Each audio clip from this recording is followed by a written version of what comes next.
Hey there, good to be with you today. My name is Stuart Owens. I'm a pastor at Christ Community Church just outside of Charlotte, North Carolina.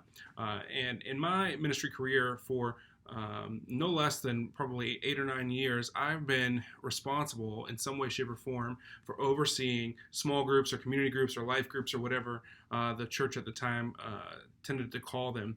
And one thing I found, no matter who I talk to, no matter where I've been in ministry, if you talk to 99% of pastors and ask them, what's your biggest problem when it comes to small groups? Their answer is going to be leadership development. We don't have enough leaders, they'll say. There's not enough people to go around. We have more people to put in groups than we have leaders to lead groups, and I don't know what to do about it. I'm trying to raise up leaders. It's not happening fast enough.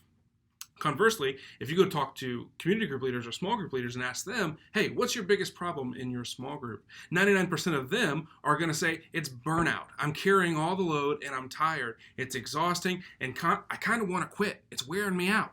And you hear that a lot, which of course leads to more problems for pastors who don't have leaders to lead groups, and the cycle kind of goes round and round and round.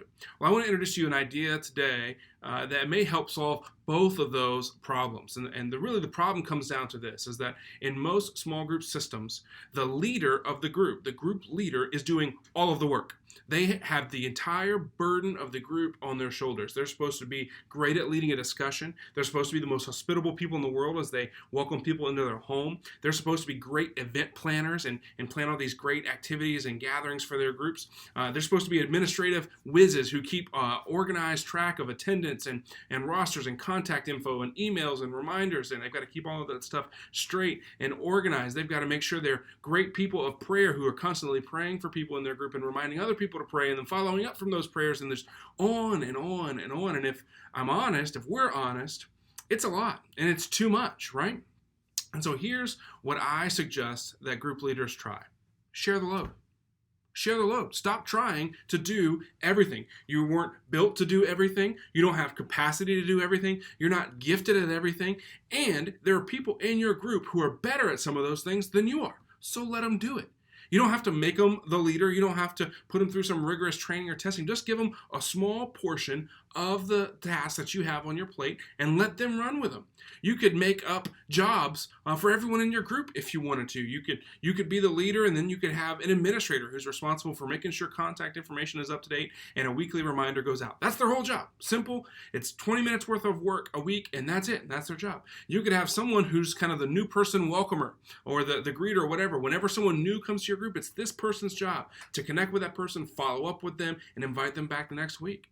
You could have an event planner, someone who likes throwing events when you have a special meal or gathering or cookout or event. This person is in charge of coordinating that event. You could have someone whose job is just to host the group. Maybe they're not comfortable leading a discussion, but they're great at hosting people in their home, or their space is perfect for hosting group. Their only job can be the community group host or the small group host. And you can go on and on. You could have a prayer coordinator who writes down prayer requests each week, sends them out to the group, follows up with them next week.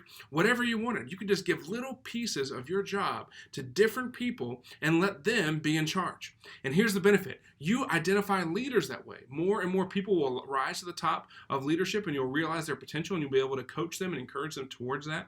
Your load will lighten, and so you'll be more apt to stick in this ministry for the long haul. You'll have more ownership among your group. Everyone will feel like the group belongs to them. They'll show up more often because they have a job to do when they get there. And most importantly, the gospel goes forward in your small group communities.